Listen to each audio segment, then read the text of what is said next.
What is up guys, and welcome to my latest video here on SP Vids, and today we have the SP404-MK2 on the table, and I wanted to share 8 sort of must-know things about this device. I think this is going to be especially useful for people that maybe have just picked up this device, because these are going to really help you use this unit to its maximum potential. And maybe if you're someone that hasn't used the Mark II for a little while, this could be a nice refresher as well. So yeah, I have to admit I haven't been on this machine an awful lot, and I am finding that I'm kind of forgetting shortcuts and things like that. So yeah, I want to do a few more videos like this to get my knowledge back up on the SP404-MK2.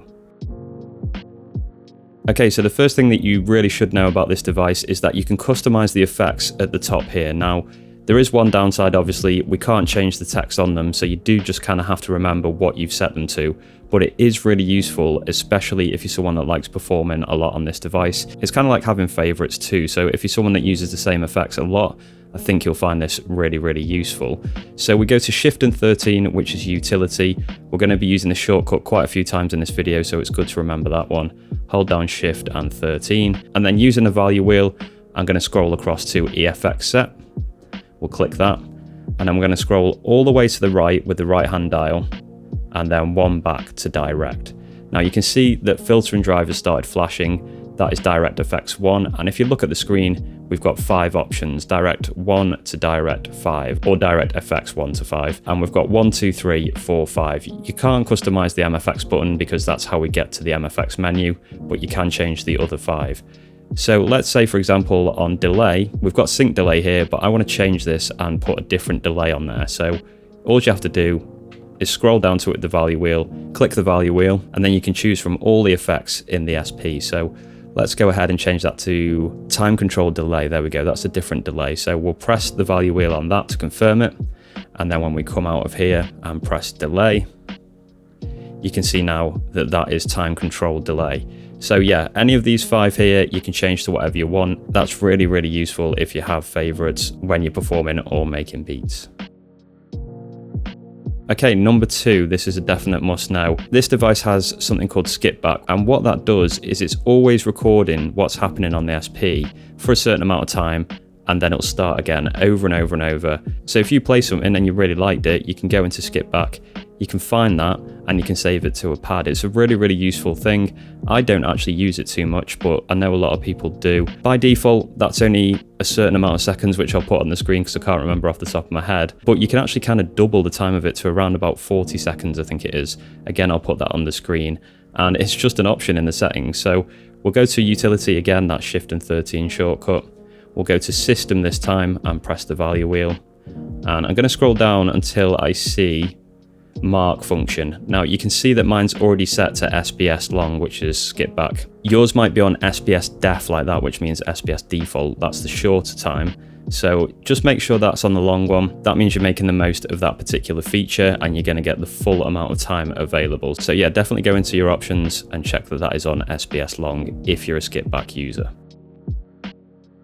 And talking of skipback, if you're someone that likes using it a lot and you don't like reaching up to mark all the time, I know this is quite a trivial one, but you can actually set skipback to be triggered by the sub pad.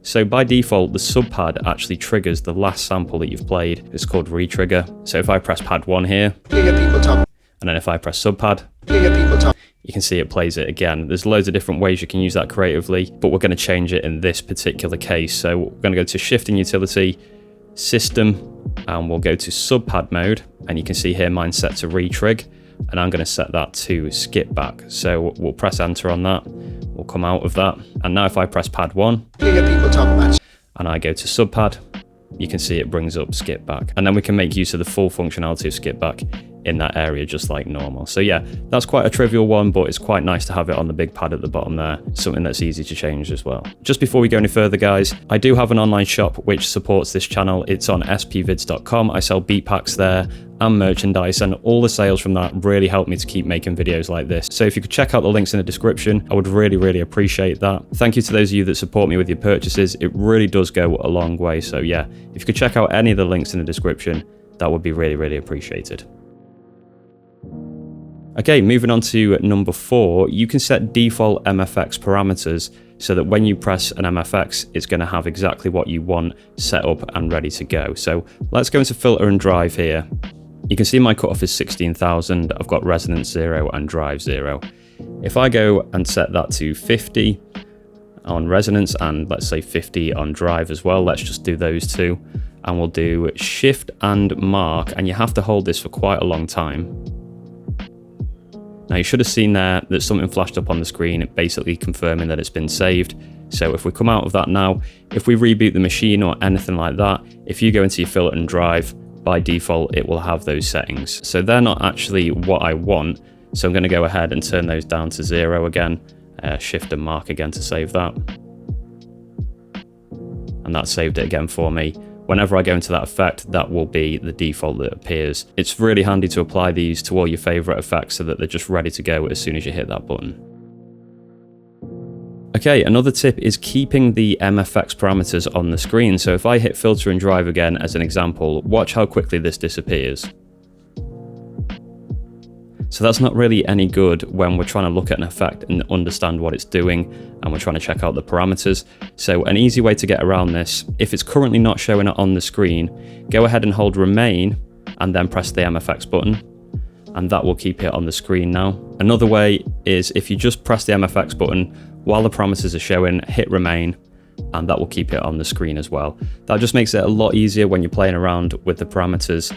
It keeps it on the screen and you can see exactly what you're doing. So yeah, definitely a must know on that. It's really frustrating when it keeps disappearing off the screen all the time when you're trying to check out what the MFX is doing. And guys, just before we go any further in this video, if there's any of your own tips which you'd like to share with the community, go ahead and leave a comment below. Is there a must-know tip that you can think of? Write out a comment and post that. That would be really appreciated. That will really help the SP community as well.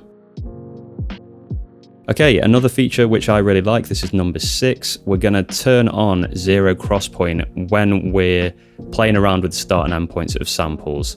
This also applies when you're chopping as well, but I'm just going to apply it on the start and the end of a sample. So for example, I'm going to go into this beat which is on pad 1. This is actually a full beat. So we'll go to start and end, and we'll scroll in a bit, and you can see here that resample is now flashing because that's going to allow me to turn on 0 crosspoint. And there you go, 0 crosspoint snapping is now on. And what that means is when you adjust the start and end points, it's going to find the point where the wavelength crosses 0. Now I'm not going to go into too much information about what that means, but basically it's going to stop any crackling at the start or end of your sample. So if you are getting those little crackles at the start of your sample, that's probably because you've chopped at a point that isn't on a 0 crosspoint on the waveform. This is a really, really useful thing. It will automatically find them and scroll to them so you can find the nearest one. And that's just going to make your sample chop sound much, much cleaner. And it's really easy to do. All you have to do is press resample when you're in this screen. Like I say, when you're in the chop mode as well, the same thing applies. So definitely make use of that. It really cleans things up. Okay, tip number 7. This is a really useful one for performance. Basically, you can go into MFX and kind of set them up before you actually activate them. Now this is going to be quite hard for me to show and demonstrate at the same time because we kind of need a beat playing. But basically I'll show you how it works first and then I'll do an example. So we've got this beat on pad 1 like I mentioned before. People talk about smoking. And then what we're going to do, while that's playing, you just have to imagine it for this part. We're going to hit remain and hit an MFX. So you can see there, that's brought up filter and drive, but the button isn't actually activated. You can see there that there's no light on. If I didn't hold remain when I pressed it, it will turn the effects on. So if you hold remain and press the MFX, you can get to the MFX screen, you can get to its parameters without actually activating the MFX. So now, for example, I could set the cutoff to somewhere around here. And now if I start the beat and press the MFX, it's ready on those specific parameters. So for example, let's go ahead and start this beat and I'll change the MFX parameter without triggering it, and then I'll trigger it, and hopefully you understand what I mean. People talk about smoking, just plain cigarettes, you know. If you want to stop smoking, you can quit smoking if you want to, but you have to first make up your mind that, look, I don't want to smoke anymore, and that's it. Okay, so hopefully you could see there, I got into the parameters of the effects, but I didn't trigger the MFX.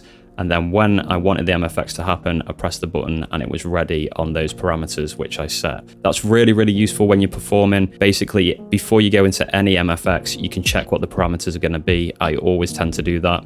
And then you can set them to what you need. And then when you trigger it, you know it's going to be the exact right sound that you want. Okay, last but by no means least, this is something to do with roll. Now, this is another feature that roll gets when you are in a start and end screen. So if you're in a start and end screen, and let's say, for example, you're trying to find the looping point of a sample. Now, this is when this comes in really useful. You've got your endpoint, you can move it around, but you want it to be at a point that loops perfectly. Now, this is quite a long sample, obviously. It's a full beat, so it's about 1.5 minutes long, I think. But we don't want to have to listen to the whole sample every time that we want to find that endpoint. And luckily, this is what roll does. When you press roll, it will play a portion of the sample towards the end, near to the endpoint, and then you don't have to keep listening to the full sample all the time. So I'll do a demonstration here. We've set an endpoint there, and I'll zoom in a bit so we can see. And I'll press roll, and you'll see that it'll start playing from relatively near the endpoint. So if I had loop on as well, and I press roll,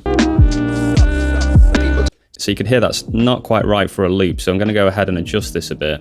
A few moments later. And you can see that's the point there where we need it. People talk about smoking, just... And there we go. That made it much easier and much faster to get the loop point because we weren't having to constantly listen to the whole of the sample. You can use roll and it'll just play a portion of the sample at the end. So there we go, guys. There are 8 must-know essential tips really for the SP404 Mark II. I really hope that you found those useful. I know it's been a good refresher for me. I'll be using these more when I get back on this device. Like I mentioned, if you could please check out my links in the description below, that would be appreciated. And leave a comment, leave a useful tip as well. That would really help the community. Thanks very much for watching. Shout out to all my members as usual for their monthly support. I will be back with another video very, very soon.